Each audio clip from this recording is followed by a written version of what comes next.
안녕하세요. 전 쓰레기 같은 전 남편 덕분에 성공한 사업가가 된 40대 돌싱녀입니다.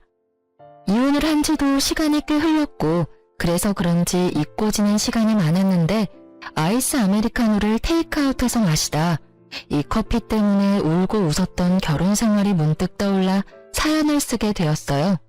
긴 이야기가 될 수 있지만 한번 들어보실래요? 저와 남편은 같은 회사에 다니고 있었어요. 전 신입사원이었고 남편은 팀장님, 나이 차이는 9살이나 났었죠. 그때 제 나이가 26살, 그야말로 꽃 같은 나이였는데 제가 미쳤었죠. 이상형도 아닌 남자와 사랑에 빠져 결혼까지 하게 되었으니 말이에요. 그땐 눈에 콩깍지 단단히 낀 것인지 글쎄 이빨에 고춧가루 낀 모습도 멋있어 보였으니 말 다 했죠 뭐. 전 어릴 적 부모님이 이혼을 하셔 엄마가 절 혼자 키워주셨는데 그래서 그랬던 것인지 때론 연인 같고 때론 아빠 같은 남편이 좋았고 저도 모르는 사이에 참 많이 의지했어요. 가끔 어쩔 수 없이 세대 차이가 느껴지긴 했지만 그 정도는 사랑으로 충분히 극복을 할 수 있었습니다. 극복할 수 없는 건 다른 곳에서 생겨났어요. 전혀 예상치 못한 곳에서요. 3년 연애하고 결혼을 한 저희 부부는 남편의 나이가 있으니 임신을 서둘렀고 예상보다 빨리 임신에 성공했어요. 문제는 그만큼 쉽게 유산도 되더군요. 1년 동안 2번, 한 번은 계륵 유산으로 특별한 증상이 없어 검진날 병원에 가서야 알았고 2번째는 임태기 2주를 확인하고 달려간 산부인과에서 자궁의 임신이란 말을 들었죠. 전 겁이 났어요. 습관 유산으로 이어질까봐요. 상상만으로도 끔찍했어요. 여보, 그러지 말고 회사 그만두는 건 어때? 응? 회사를? 그래, 당신 요즘 너무 힘들어 보여. 충분히 좀 쉬면서 몸 관리도 해. 아무래도 회사 다니면 알게 모르게 스트레스도 많이 받고 여러모로 집에서 쉬는 게 좋을 것 같아. 어때? 아무리 그래도 첫 회사이기도 하고 사실 아기 낳으면 회사 생활 다시 하기 힘들 텐데 아무래도 이대로 그만두긴 좀 아쉽기도 해. 그리고 아기 태어나기 전에 돈도 같이 벌어두면 좋잖아. 돈 걱정은 말고 내가 있는데 돈 걱정을 왜 해. 그리고 아기 낳고도 회사 다시 다니면 되지. 우리 엄마도 있고 장모님도 계시잖아. 일단 임신부터 생각하자. 이러다 또 잘못되면 당신 몸에 큰 문제 생길까봐 걱정되어서 그래. 알겠어. 그렇게 하도록 할게. 결국 전 남편의 권유대로 회사를 그만두게 되었죠. 한동안은 좋았어요. 대학교를 다니면서도 아르바이트를 쉬어본 적이 없었는데 쉬게 되니 이유가 어찌 되었든 좋긴 하더군요. 하지만 몸이 편해진 대신 정신이 힘들기 시작했어요. 남편은 생활비를 주는 대신 저에게 맘 편히 쓰라며 체크카드를 주었는데 그게 화근이었죠. 처음엔 10만원, 그 다음은 5만원. 그렇게 시작된 연락은 어느새 카드를 긁을 때마다 오기 시작했습니다. 여보, 택시 탔어? 방금 문자 왔던데? 오늘 엄마 집에 간다고 했었잖아. 엄마가 반찬 챙겨줬는데 너무 무거워서 택시 탔어. 버스 정류장까지 거리 꽤 되는 거 알잖아. 그 무거운 걸 들고 갈 자신이 없었어. 그렇다고 기껏 싸주는 음식 버스 못 탄다고 두고 올 수도 없고. 왜? 아까워? 아니, 생전 택시 안 타는 사람이 택시 탔다고 문자가 오니까 무슨 일인가 해서 연락했지. 생전 택시 안 타는 사람은 개뿔? 여보, 나도 택시 편한 거 잘 알고 택시 참 좋아라 했어.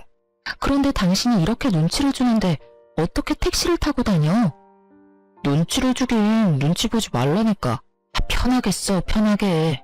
난 그냥 혹시나 카드 분실한 건 아닌가 해서 연락해봤어. 여보, 진짜 눈치 주는 거 아니니까 편하게 써. 눈치란 뜻을 모르는 것인지 남편은 눈치 보지 말라면서 행동은 달라지지 않았어요. 내가 벌어 내가 쓰는 자유로운 소비 생활을 하던 예전과는 달리 남편 돈으로 하는 생활은 생각보다 더 힘들더군요. 이렇게 눈치가 보이다 보니 친구 한 명 만나는 것도 참 그렇더라고요. 아무래도 만나게 되면 어쩔 수 없이 돈을 쓰게 될 테고 그렇게 되면 또 전화가 올 테니까요. 무슨 연유로 쓰게 됐는지 설명을 하면 그만이지만 그 설명하는 것도 어느 순간 싫더라고요. 그렇게 친구들과 만남을 피하던 어느 날 제일 친한 친구가 집 근처라며 만나자고 연락이 왔습니다. 집 바로 코앞이라는데 그것마저 거절하기가 좀 그렇더군요. 거기에다 남편의 눈치 때문에 스트레스도 많이 쌓였던 터라 이참에 수다나 떨며 스트레스나 풀고 오자 싶었어요. 그렇게 친구를 만났고 친구는 제 얼굴이 안 됐다며 몸보신을 시켜주겠다고 하더군요. 장어집에 왜 소고기까지 파는 것인지 친구는 장어의 소고기에 닥치는 대로 시켰고 계산할 때 보니 10만 원을 훌쩍 넘겼더라고요. 처녀 때라면 친구가 사준다고 했어도 더치페이를 했겠지만 지금은 계산대에서 한 발 물러서 있는 제가 얼마나 비참하던지 그런 제 마음을 눈치챘는지 친구가 커피는 저보고 사라고 하더라고요. 전 알겠다며 친구와 커피집으로 향했고 친구는 일부러 브랜드도 없는 테이크아웃 전문점으로 절 이끌더라고요. 아무 말 하지 않아도 제 상황을 다 알아채주고 이해해주는 친구의 배려에 눈물이 왈칵 쏟아질 뻔했어요. 한 잔에 1,800원, 아직도 기억합니다. 두 잔에서 3,600원. 정확히 3,600원을 결제하고 10초도 지나지 않았는데 남편에게서 전화가 오더군요. 일은 안 하고 휴대전화만 들여다보고 있는 것인지 빨라도 그렇게 빠를 수가 없었어요. 여보세요? 당신 오늘 외출한다는 말 없었잖아. 누구 만났어? 커피 마시는 것 같던데. 혜정이 만났어. 나랑 제일 친한 친구. 혜정이가 내 얼굴이 안 좋다고 비싼 점심 사줘서 내가 커피 한 잔 사줬어. 그것도 안 돼? 아니, 난 오늘 나간다는 말 없었는데 갑자기 승인 문자가 오니까 혹시나 해서. 그래, 좋은 시간 보내다 들어가. 그놈의 혹시나 해서. 정말 혹시나의 히읗자만 들어도 치가 떨리는 지경이었어요. 전 그날 결국 폭발을 해버렸고 남편이 돌아오자마자 분노의 랩을 쏟아냈어요. 나왔어. 오늘 재미있게 놀다 왔어? 재미? 재미? 당신 같으면 재미가 있었겠어? 아니, 재미는 있었지. 정확히 내가 커피값을 결제하고 당신이 전화 오기 전까진 말이야. 당신은 일도 안 해? 아니, 회사에 가서 하루 종일 휴대전화만 들여다보고 있어? 어떻게 매번 그렇게 전화를 하냐고. 그러면서 뭐? 눈치 보지 말고 마음껏 쓰라고? 당신 같으면 그렇게 눈치를 주는데 어떻게 눈치를 안 봐? 내가 오늘 혜정이 앞에서 얼마나 창피했는 줄 알아? 혜정이가 오늘 나 얼굴 안 좋다고 밥값만 10만 원 훌쩍 넘는 돈을 썼어. 같이 내장 말 한마디 못하고 계산대 뒤 멀찍이 서 있는 내 기분이 어땠는 줄 알아? 그리고 나서 혜정이가 커피는 나보고 사라고 해서 커피집 갔는데 바로 코앞에 있던 스타땡땡은 쳐다도 안 보고 저렴한 커피집에 날 데리고 가더라. 혜정이가 왜 그랬겠어? 난 당신이 이런다고 말 한마디 한 적이 없는데 혜정이가 왜 그랬겠냐고. 여보, 진정 좀 해. 난 그런 뜻이 정말 아니고 혹시나 해서 전화를 했던 거야. 그놈의 혹시나 타령 좀 그만해. 아주 지긋지긋하다고. 카드가 분실될까봐 그렇게 걱정이면 차라리 나한테 현금을 줘. 그럼 내가 딱 쓸 만큼만 들고 다닐 테니까. 이게 도대체 뭐야? 나 이렇게 감시하고 돈으로 치사하게 굴려고 결혼하자고 했어? 이딴 식으로 눈치 주려고 회사까지 그만두라고 했냔 말이야. 전 그야말로 대성통곡을 했습니다. 너무 서러웠어요. 그간의 서러움이 폭발하고 나니 쉽게 진정이 되지 않더군요. 얼마나 울었는지 남편이 무릎까지 꿇고 싹싹 빌고 사정사정을 하는 모습에 가까스로 그쳤을 땐 목이 다 쉬어 목소리도 나오지 않았어요. 내가 진짜 미안해. 당신이 그렇게까지 생각할 거라고는 생각도 못했어. 난 정말 혹시나. 아니, 그게 사실은 갑자기 외벌이가 되니까 나도 모르게 불안했나 봐. 미안해. 앞으로 절대 그런 일 없을 거야. 그냥 앞으로는 당신 통장으로 생활비 보내줄게. 그럼 됐지? 그래서 얼마나 보내줄 건데? 넉넉하게 보내줄 테니까 생활비 걱정하지 말고 써. 그리고 다음에 혜정씨 만나면 당신도 거하게 한 턱 내. 그럼 됐지? 이제 그만 울고 화도 좀 풀자. 응? 이러다 몸 상하겠어. 또 나한테 그런 걸로 눈치 주기만 해봐. 그땐 진짜 나도 가만 안 있을 거야. 임신이고 뭐고 당장 취업해볼 테니까. 알겠어? 알겠어. 다신 그러지 않겠다고 약속할게. 그날 이후 남편은 약속한 대로 생활비를 제 통장으로 입금해주기 시작했어요. 금액은 넉넉했냐고요? 아니요. 겨우 생활만 가능한 금액이더군요. 그치만 전 그조차도 좋더라고요. 어찌되었든 남편의 눈치 보지 않고 생활할 수 있는 게 어디냐 싶었으니까요. 그렇게 남편은 어떨지 몰라도 제 마음에는 평화가 찾아왔고 한동안은 살만했어요. 한동안은요. 평화는 그리 길게 가지 않았고 남편은 더욱 치사해져 갔습니다. 그런 남자라고는 상상도 못했는데 정말 사람의 돈 가지고 치사하게 구니 마음이 확 상해버리더군요. 생활비에 자유를 준 남편은 친정과 시댁에 차별을 두기 시작했고 그 차별은 점점 더 심해져만 갔습니다. 친정보다 시댁에 용돈을 더 많이 주는 것까진 이해하려고 애썼습니다. 말이야 바른 말이라고 장모님보다 자기 집에 도움을 더 주고 싶은 걸 어떻게 뭐라고 하겠어요.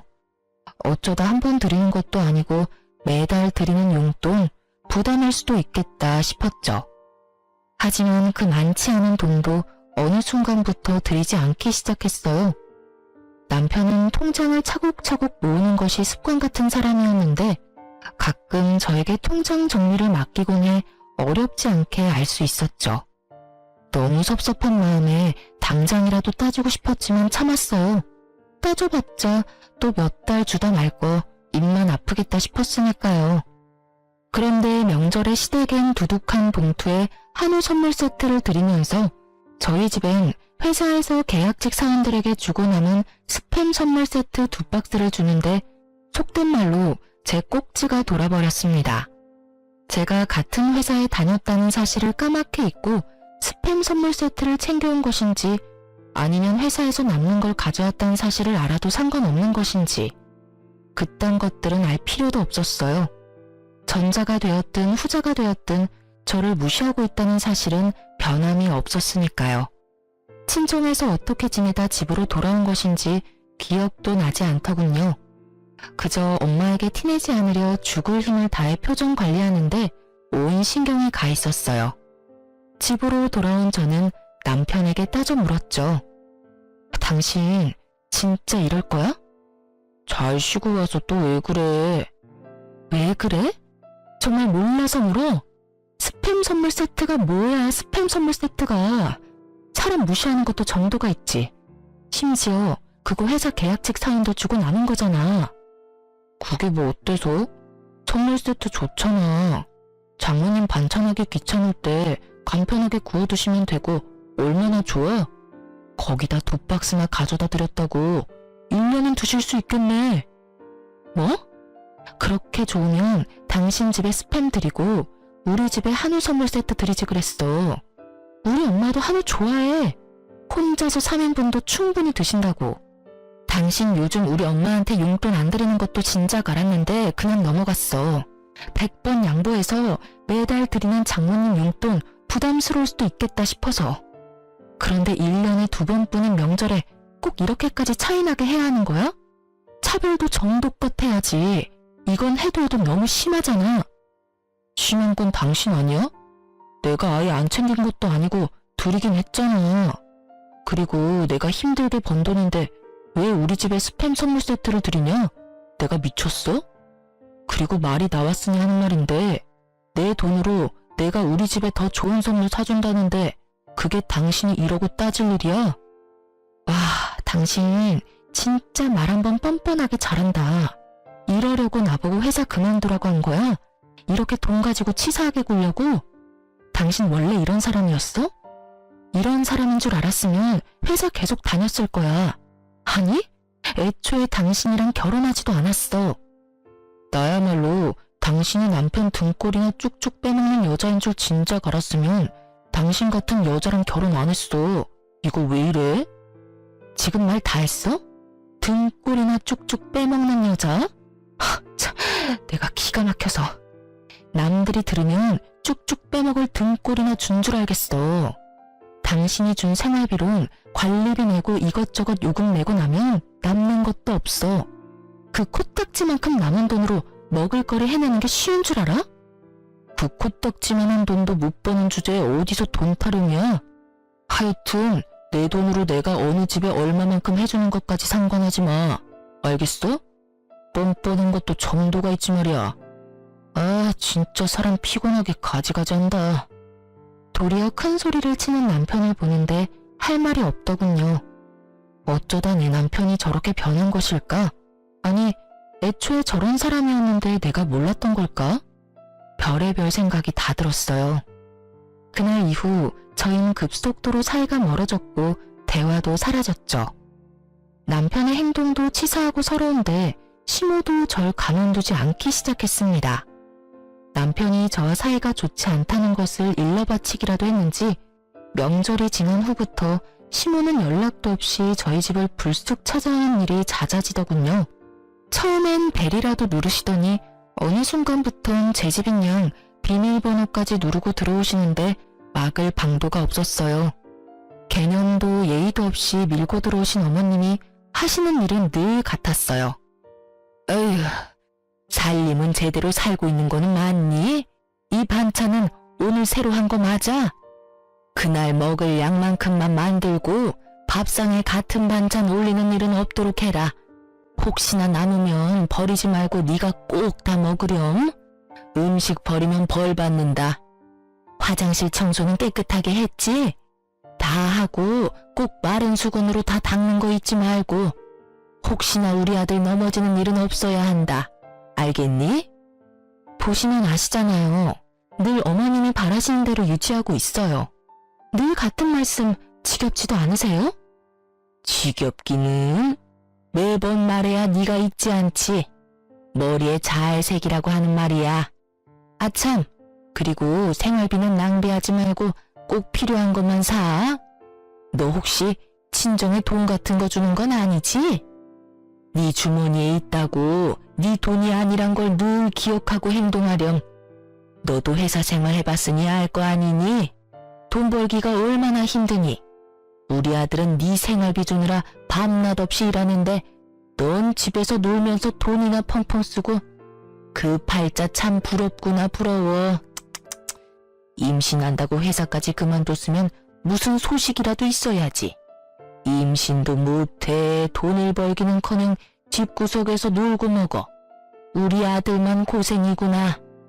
그놈의 돈 버는 아들 유세. 정말 말로도 목을 조여올 수 있다는 걸 그때 알았습니다. 성향이 이렇다 보니 임신은 꿈과 같은 것이었습니다. 차라리 회사에 다닐 땐 임신이라도 됐었는데 퇴사 이후엔 임신이 된 적조차 없었으니까요. 거기에다 남편과의 사이도 좋지 않으니 임신에 대한 의지마저 사라진 지 오래였어요. 참고 또 참던 저는 이대로는 안 되겠다는 생각이 들었고 몰래 가지고 있던 비상금을 쓰기로 했어요. 퇴직금과 그간 모은 돈을 적금으로 묶어뒀었는데 그걸 깨기로 한 것이었죠. 만기가 얼마 남지 않았지만 그깟 이자 좀 받겠다고 더 참았다간 명주를 다 깎아먹을 판이었으니 더는 지체하지 않았어요. 전 적금을 깨고 바로 가정용 미싱을 구매했어요. 몇 날 며칠을 고민해본 결과 처녀 때부터 재봉틀로 이것저것 만드는 것을 좋아하고 잘했던 터라 뭘 만들어 팔자는 결론이 난 것이었죠. 처녀 때부터 쓰던 낡은 재봉틀을 처분하고 새로운 재봉틀을 사 집으로 돌아온 날 새로 태어난 기분마저 들더군요. 재봉틀 하나 샀을 뿐인데 이미 다 해낸 기분이 들어서 자신감이 생겨났어요. 그런 저를 보며 남편은 무시하며 콧방귀를 끼어댔지만 전 아랑곳하지 않고 남편에게 부탁을 했습니다. 그깟 재봉틀로 뭘 할 수 있다고. 괜한 돈 낭비하지 말고 그 돈으로 맛있는 거나 사 먹어. 그게 남는 거야. 아, 내 일에 관심 좀 꺼줘. 그리고 이왕 대화한 김에 한 가지만 부탁할게. 어머님께 당신이 우리 집에 좀 적당히 오라고 해줘. 나도 집에서 마냥 노는 거보단 뭐라도 하는 게 당신한테 더 좋지 않아? 혹시 알아? 내가 당신보다 더 많이 버는 날이 올지. 당신이 좋아하는 혹시 모르는 일이 일어날 수도 있는 거잖아. 그러니 힘겹게 마음먹은 사람 괜히 마음 들쑤시지 마시고 집에 좀 적당히 오시라고 해. 한동안 아예 안 오시면 좋고. 부탁할게. 아주 큰일 하신다. 큰일 하셔. 그래도 한 집안의 며느리라는 여자가 집에 시어머니도 못 오게 하면서까지 일한다고 이 난리를 피우고 말이야. 얼마나 큰 돈 벌지 두고 볼게. 그나마 그 기계값이라도 건지면 다행이라고 본다마는. 여러분은 그 욕을 아시나요? 그 손가락 욕이요. 지금 와서 하는 말이지만 남편이 저딴 말을 짓거릴 때마다 뒤통수에 대고 그 욕을 얼마나 했는지 몰라요. 하여튼 남편은 재차 콧방귀를 끼어댔지만 시모에게 말은 한 것 같았어요. 그날 이후 시모는 찾아오지 않았으니까요. 찾아오지 않는 대신 전화가 자주 오기 시작했지만 그쯤이야 견딜만 했죠. 그렇게 전 밤낮 없이 판매할 수 있는 제품을 만들어내는데 많은 시간을 보냈죠. 몇 달의 시간이 지나고 드디어 만족할 만한 상품을 만들어낸 저는 사업자 등록을 하고 온라인으로 판매를 하기 시작했어요. 첫 주문이 들어온 날 혼자 숨죽여 얼마나 울었는지 몰라요. 얼마 만에 벌어보는 돈인지 정말 첫 월급 탔을 때보다 훨씬 더 기쁘더라고요. 그렇게 첫 달 12만 원에서 시작한 제 매출은 8개월 차에 남편의 월급을 뛰어넘더라고요. 하루에 3시간 이상 자본 적이 없었고 재봉틀을 밟지 않을 땐 무조건 공부하고 연구한 결과가 운 좋게도 빠르게 나타나 주었습니다. 단골도 늘어나고 신규 회원 유입도 많아지니 그만큼 주문량도 늘어갔습니다. 그 덕분에 1년이 넘어가던 때에 전 적당한 사무실을 얻고 직원도 생기게 되었어요. 사업이 번창하는 대신 남편과는 더욱 멀어져만 갔고 시모의 폭언은 점점 선을 넘고 있었습니다.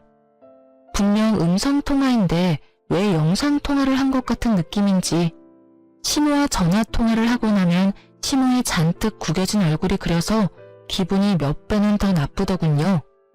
넌 도대체 뭐하고 돌아다니길래 연락도 안 받니? 저도 요즘 일하고 있다고 말씀드렸잖아요. 요즘 일이 좀 바빠져서 전화 못 받았어요.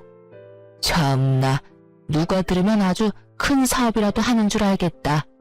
유세도 그런 유세가 또 없구나. 집구석에서 재봉틀질이나 해서 벌면 얼마나 번다고 그 난리야? 그리고 일하면 시애미 전화 받지 말란 법이라도 있니? 지금 그걸 변명이라고 하는 게야? 넌 도대체 친정에서 뭘 배워서 시집을 온 게야? 이따위로 굴 거면 당장 그거 때려치우거라. 어머님, 당장 때려치우면 저희 집 생활이 안 돼요. 어머님 잘난 아들이 생활비조차도 안 준 지 오래됐거든요. 남편은 제가 재봉틀을 사고 난 뒤부터 생활비를 줄이기 시작하더니 그마저도 주지 않은 지 오래되었고 전 더럽게 치사해서 별말하지 않고 있었어요. 득달같이 화를 내던 시모도 제 말을 듣고선 어버버 하더니 전화를 끊어버리더군요. 네가 얼마나 돈을 펑펑 썼으면 내 아들이 생활비까지 끊었겠어? 이래서 집안엔 여자가 잘 들어와야 한다고 했거늘 남편을 잘 보필하길 하나 그렇다고 능력이 좋긴 하나 남들 다 낳는 애도 못 낳고 누굴 탓하겠니? 너 같은 것도 며느리라고 모시고 사는 내가 등신이지. 아이고 속 터져. 끊어라. 네 목소리 계속 듣고 있다간 화병으로 쓰러질 것 같으니. 누가 하고 싶은 말을 누가 하는 것인지. 상황이 이렇게 되니 정말 이젠 이혼해야 하나 싶더라고요. 능력 없고 남편을 사랑하던 예전과는 달리 지금은 혼자 살아갈 능력도 되고 무엇보다 남편을 이제 사랑하지 않으니까요. 아니, 사랑하지 않는 걸 넘어 남편의 꼴도 보기 싫은 지경이었어요. 전 이혼을 심각하게 고민하기 시작했어요. 그러던 어느 날 저의 심각한 고민을 한 방에 날려줄 광경을 보게 되었습니다. 그날도 남편이 늦는다고 문자가 왔고 전 지난날보다 매출이 2배가량 늘어 기분이 좋았던 터라 그간 미뤄왔던 데이트 약속을 잡았어요. 바로 친정엄마와의 데이트요. 오랜만에 엄마와 만나 쇼핑을 하고 고급 한정식 집으로 저녁을 먹으러 갔어요. 엄마와 함께 입구에 들어서는 순간부터 제 시선을 사로잡은 여자가 있었어요. 나이는 많아봤자 20대 중후반쯤 되어 보이는 여자가 몸에 걸치고 손에 든 것만 해도 차 한 대 값은 좋게 넘어 보이는데 저도 모르게 시선이 가더군요. 언뜻 드는 생각에 집에 돈이 많은가? 했던 것 같아요. 그렇게 엄마와 전 제대로 잘 대접받은 기분이 드는 저녁을 먹고 가게를 나서고 있었습니다. 엄마는 오랜만에 딸과 한 데이트가 좋으셨는지 소녀처럼 신나셨더라고요. 딸, 엄마 오늘 진짜 기분 좋아. 딸이랑 이렇게 쇼핑도 하고 이런 곳에서 밥도 먹고. 그래, 앞으로는 이런 데이트 자주 하자. 엄마가 이렇게 신나하니까 나도 스트레스 풀리고 좋아. 자주는 말고 가끔 해, 가끔. 우리 딸 힘들게 돈 벌어서 엄마한테 다 쓸 일 있니? 아주 가끔 1년에 한 번 정도만 데이트해. 아유, 엄마. 딸 이제 돈 잘 벌어서 이 정도는 하고 살아도 돼. 평소에 일만 하느라 돈 쓸 시간도 없는데 이런 데라도 쓰고 살아야 또 열심히 돈 벌 에너지가 생기죠. 그러니까 엄만 그런 걱정하지 말고 시간이나 내주세요. 딸이랑 데이트할 시간. 그렇게 하하호호 엄마와 완벽한 데이트였는데 그 완벽을 산산이 조각내는 광경이 펼쳐지고 있었습니다. 기억하시나요? 제가 조금 전 입구에서 봤던 그 명품을 휘감은 여자. 그 여자도 식사를 마쳤는지 입구에서 멀지 않은 곳에 서 있었는데 글쎄 그 여자가 제 시댁 식구들과 함께 있는 것이 아니겠어요? 엄마도 걸음을 멈추고 저에게 사돈들이 아니냐며 물어오더군요. 그때였어요. 어디선가 나타난 남편이 숨 쉬는 것보다 자연스럽게 그 여자 어깨에 팔을 두르는데 전 어이가 없어서 웃음이 나더군요. 사연을 들어보면 그런 장면을 보게 되면 큰 충격에 휩싸이거나 배신감에 눈물이 난다는데 전 그냥 어이가 없었어요. 40대 아저씨와 20대 아가씨가 다정히 어깨를 두르고 있는 모습이라니. 상상해보세요. 여러분도 웃기지 않나요? 절 더 어이없게 만들었던 건 그 인간들의 대화 내용이었어요. 그 인간들은 당연히 저와 엄마가 그곳에 있는 걸 꿈에도 몰랐고 말인지 방귀인지 알 수 없는 대화를 이어가고 있었습니다. 다시 말하지만 엄마는 우리 새아가가 너무 마음에 드는구나. 아, 새아가라고 불러도 되지? 그럼요, 어머님. 편하신 대로 불러주세요. 그래, 하여튼 이 엄만 우리 새아가가 너무 좋구나. 어디서 이런 아가씨를 다 만난 게야? 이런 아가씨를 만날 수 있는 녀석이 왜 그런 년이랑 결혼을 해서는 이게 뭐니? 번거롭게 이혼해야 해. 우리 새아가는 이혼하는 너 기다려야 해. 엄마는 너 이혼할 동안 그런 년 계속 보고 살아야 해. 그 잘못된 결혼 하나 때문에 이게 무슨 고생이야? 에휴, 어찌되었든 넌 빨리 그 빌어먹을 년이랑 빨리 이혼이나 해. 이혼하는 대로 우리 새아가와 서둘러 재혼하고. 어머니, 자꾸 년년 하지 마세요. 우리 다은이 놀란다고요. 어머, 나도 모르게 욕이 나왔구나. 놀랬니? 아니에요, 어머님. 오빠한테 들어보니 욕먹을만 하더라고요. 집에서 놀고 먹으면서 집안일도 제대로 안 하고 돈 타령만 한다고 하던데. 욕 들어도 싸죠, 어머님. 그렇지. 역시 우리 새아가는 나랑 통하는구나. 그래서 말인데, 새아가 넌 혹시 우리 아들이랑 결혼하면 회사는 어떻게 할 거니? 저요? 당연히 그만둬야죠. 뭐? 그만두고 집에서 오빠 내조나 하려고요. 오빠, 내가 내조 잘해줄 테니까 걱정하지 마. 집에 생활비도 안 줘도 돼. 우리 아빠가 나 시집가도 주던 용돈은 계속 준다고 하셨거든. 오빠 월급은 오빠가 알아서 해. 난 아빠가 주는 용돈으로 충분하니까 말이야. 그래? 고마워 자기야. 역시 내가 여자 하나는 잘 골랐단 말이야. 말해 뭐하니? 세아가 우리 집에 와줘서 고맙구나. 상간녀의 말에 남편놈과 시부 얼굴에 웃음꽃이 피더군요. 집에 돈 한 푼 들이지 않을 때부터 알아봤어야 했는데 제가 아니랬던 거죠. 설마 바람까지 피울 거란 생각조차 못했으니까요. 그것도 저렇게 젊은 여자와 바람을 피우다니 어떤 면에선 참 대단하다는 생각도 들더군요. 그 당시 남편 나이가 40이었는데 겉모습은 50대는 좋게 되어 보이는 노안 중의 노안이었거든요. 그런 남편에게 20대 여자가 꼬이다니. 나만큼이나 눈빛 여자가 있다는 사실에 놀랍기도 했어요. 제가 여러모로 감탄을 하고 있는 사이 이 모든 상황을 지켜보던 엄마는 당장이라도 누구 머리채라도 집어뜯을 기세로 팔을 걷어붙이기 시작하셨고 전 뜯어 말렸어요. 내 저것들을 그냥... 엄마, 잠시만 기다려봐. 뭘 기다려? 이런 건 현장 급습이 답이라고 이거사. 엄마, 현장 급습을 한다고 돈이 생겨 밥이 생겨? 기다려봐. 내가 다 알아서 할 테니까. 지나치게 차분한 저의 모습을 본 엄마는 의아해하시는 것도 잠시 저의 뜻을 따라주셨어요. 그렇게 완벽한 하루뿐 아니라 결혼 생활마저 산산조각난 저는 차분하게 복수를 준비했습니다. 사연에서만 듣던 흥신소, 그 흥신소 능력이 생각보다 더 좋더군요. 작업비를 넉넉하게 들였더니 생각보다 더 빠르게 탈탈 털어주시더라고요. 벌써 끝나셨나요? 뭐 길게 따라다닐 필요도 없던데요. 며칠 찍은 사진만으로도 충분하실 겁니다. 그리고 또 말씀드릴 것이 있는데 그 상간녀 말이에요.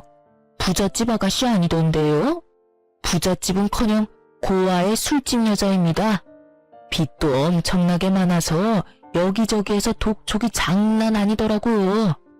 좀 더 조사해봐야 알겠지만 아마 남편 같은 남자한테 접근해서 돈 뜯어내고 잠적하는 게 그 여자 수법일 거예요. 이런 조사 한두 번도 아니고 척하면 척이거든요. 술집 여자가 부잣집 아가씨인 양 속이고 나이 많은 남자한테 접근하면 그 다음은 뻔하더라고요. 요즘도 이런 말 쓰는지 모르겠지만 꽃뱀이라고 하죠. 일단 지금까지 조사한 거 다 보내드릴 테니 다시 한번 확인해 보세요, 사모님. 전화를 끊고 얼마나 웃었는지 모릅니다. 꽃뱀이라니 이 얼마나 통쾌한 단어인가요? 상간녀가 부잣집 아가씨인 줄 알고 입이 귀에 걸리던 그 인간들의 얼굴이 떠오르며 그야말로 눈물 쏙 빠지게 웃었어요. 생각지도 못한 상간녀의 정체에 전 계획보다 빠르게 이혼을 진행했어요. 상간녀 소송도 하지 않기로 했죠. 혹시나 소송 과정에서 상간녀의 정체가 드러나면 그거야말로 말짱 도루묵이 될 테니까요. 전 남편에게 준비한 외도 증거만을 내밀며 이혼을 요구했어요. 이거 받아. 이게 뭔데?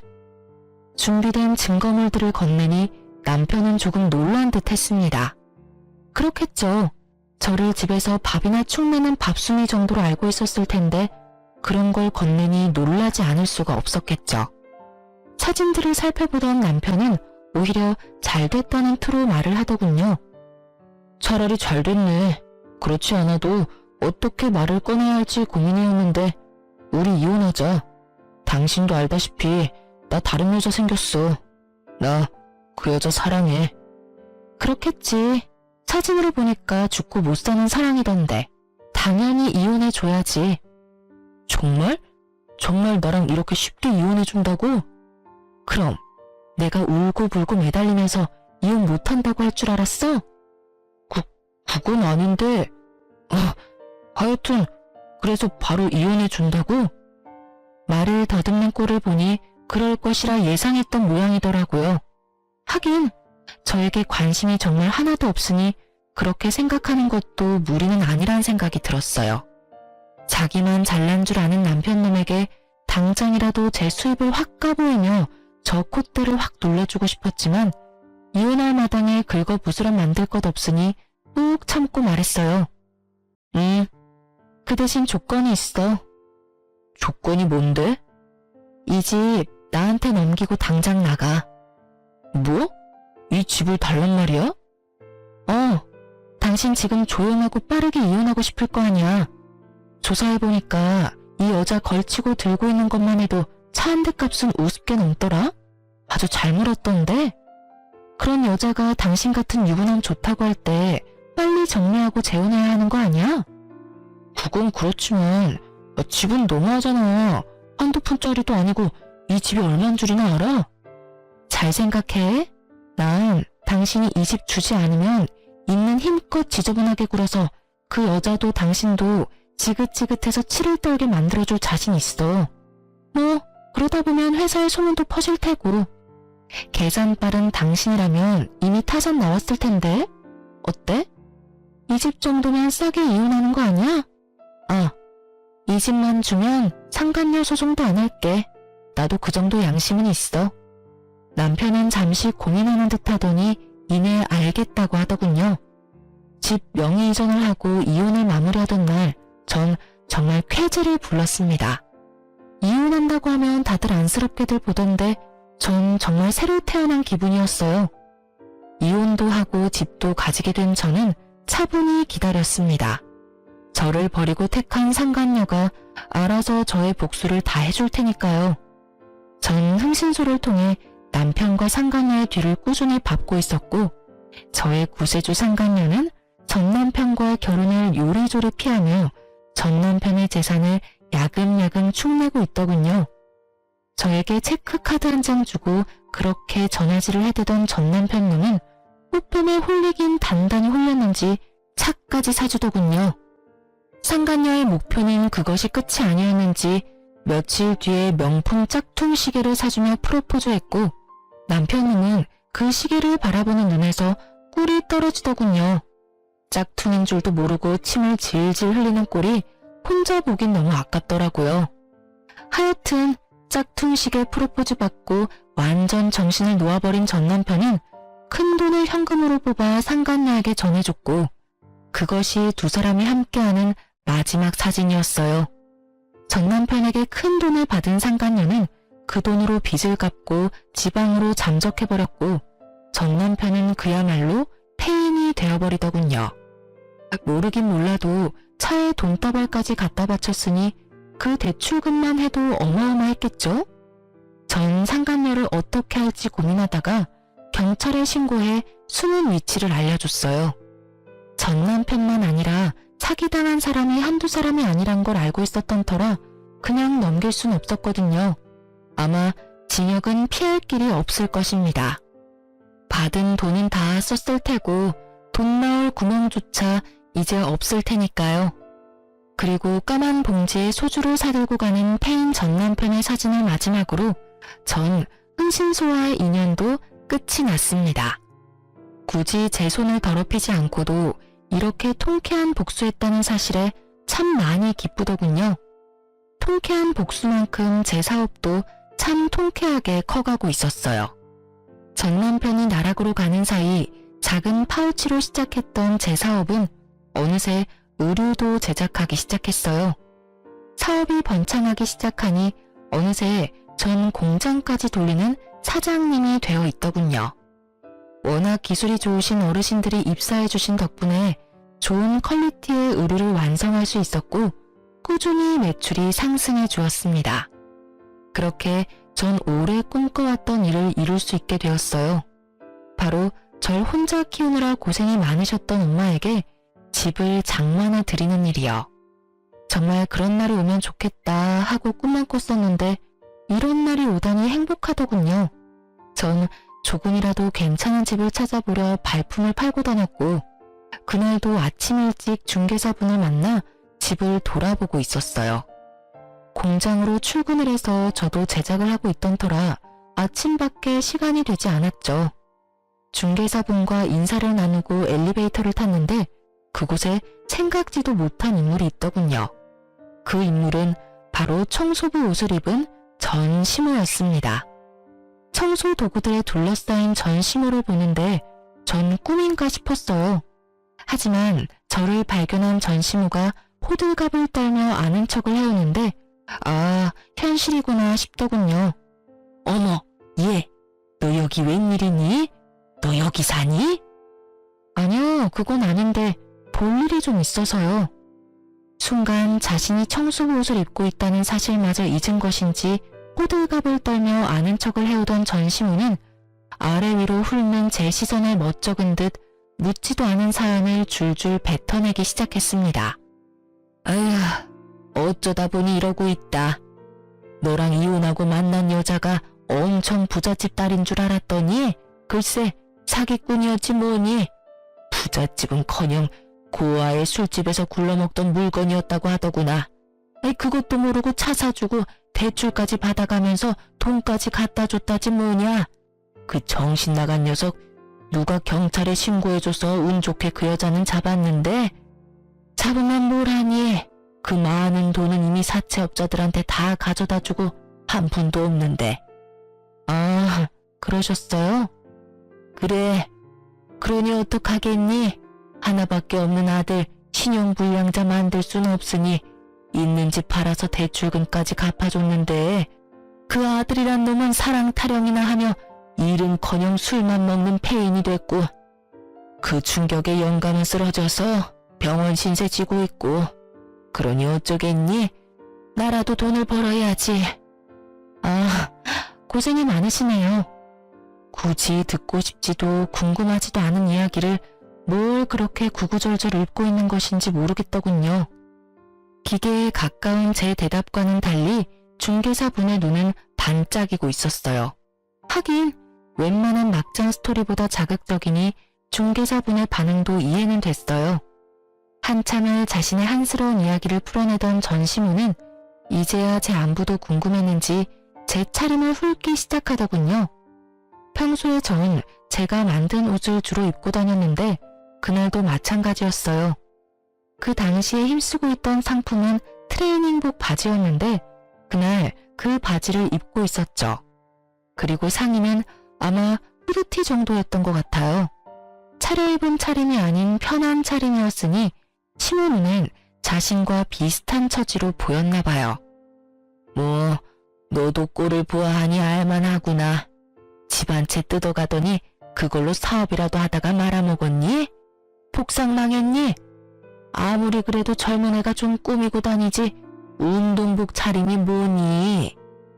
망했냐며 물어보는 전시모의 미소가 얼마나 역겹고 더럽던지. 자신의 꼴이 그러하니 저도 망해야만 한다는 그 심보가 참 알만하더군요. 오던 복도 도망가게 하는 그 섬뜩하고도 비열한 미소를 보며 전 대답할 가치를 잃었어요. 제가 아무 말 하지 않고 있자 제 어깨를 두드리며 무슨 말을 하려는 듯 했는데 전 빠르게 손을 피해버렸어요.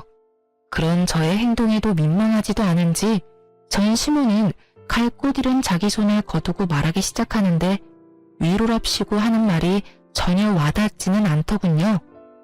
망하면 또 어떠니? 나이도 젊은데. 그러지 말고 다시 우리 애랑 잘해보는 건 어떠니? 둘이 힘 합쳐서 장사라도 하면 좋을 텐데 아예 다 말아먹은 건 아니지?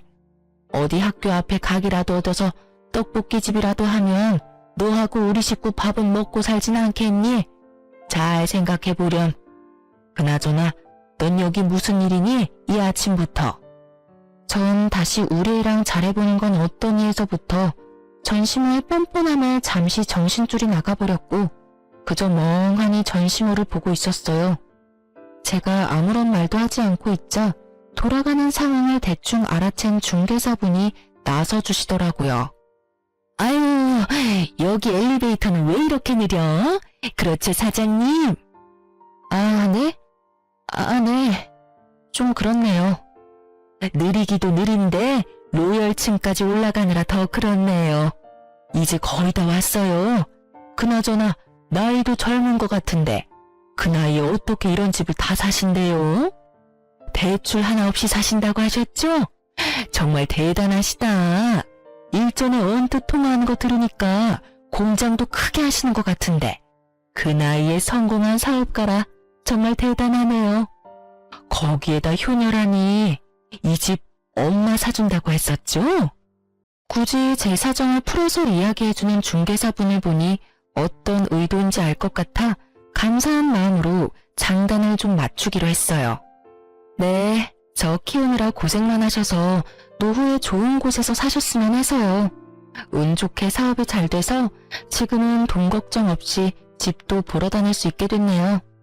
몇 년 전만 해도 전 남편 생활비 카드 쓰면서 1,800원짜리 커피 사 먹는 것도 눈치 보면서 살았는데 그러고 보면 사람 인생이란 거 참 모르는 거예요. 그렇지 않나요? 네? 1,800원 쓰는 것도 눈치를 줬다고요? 아휴, 뭐 그런 놈이 다 있어요? 이혼 잘하셨네. 그런 놈이랑은 더 살아봤자 뻔하다고요. 마누라한테 아낀 돈으로 나가서 엄한 여자 배나 불려주다가 뒤통수 제대로 맞고 폐인되는 거 안 봐도 뻔한 결과라고요. 조강지쳐버리고 잘 되는 놈을 본 적이 없어요, 내가. 하여튼 사장님 엄마 부럽네, 부러워. 우리 딸은 뭐 하나 몰라. 중개사분이 얼마나 센스가 넘치시는지 전시모 속을 확확 뒤집는 말만 골라서 하시는데 아니나 다를까 전시모의 얼굴이 울그락불그락 하다 못해 터질 것만 같더라고요. 그 순간 엘리베이터는 경쾌한 효과음을 내며 문이 열렸고 저와 중개사분은 승리의 미소를 지으며 엘리베이터에서 내리려고 할 때였어요. 얼굴을 붉히고 서 있던 시모는 이대로 저를 놓치면 안 되겠다 싶었는지 저의 옷을 꽉 붙잡고 아무 말 대잔치를 하기 시작하더군요. 예, 내 말 좀 들어보고 가라. 왜 이러세요? 이거 좀 놔요. 예, 나 좀 살려다오. 나 이렇게 더는 못 살겠어. 그러니 네가 날 좀 살려다오. 제가 왜요? 그래도 우리가 한때는 가족이었지 않니? 다시 우리 아들이랑 합쳐라 이런 이야기는 하지 않으마. 나도 그 정도 양심은 있고 누울 자리 보고 발 뻗는 사람이다 이거야. 대신 이혼할 때 뜯어갔던 그 아파트 값은 다시 내놓으렴. 너 들어보니 돈도 많이 번 것 같고 이 정도 아파트 대출도 없이 살 수 있는 능력이면 그 정도 돈은 껌값 아니니? 그러니까 그 돈은 다시 뱉어내란 말이야.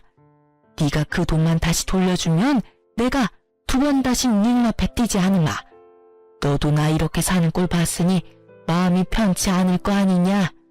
너 착한 애잖니. 불쌍한 사람 보면 그냥 못 지나치는 그런 애잖니. 지금 나만큼 불쌍한 노인네가 또 어디 있겠소? 하나뿐인 남편은 쓰러져서 병원 신세나 지고 하나뿐인 아들은 술만 먹는 폐인이 되어버리고 나 불쌍하지 않니? 그러니 그 돈 다시 토해내란 말이야. 참 뻔뻔하시네요. 가족? 절 단 한 번이라도 가족으로 생각하신 적이 있으셨나요?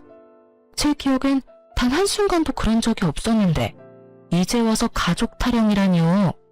그리고 지금 그쪽 모습 하나도 안 불쌍해요.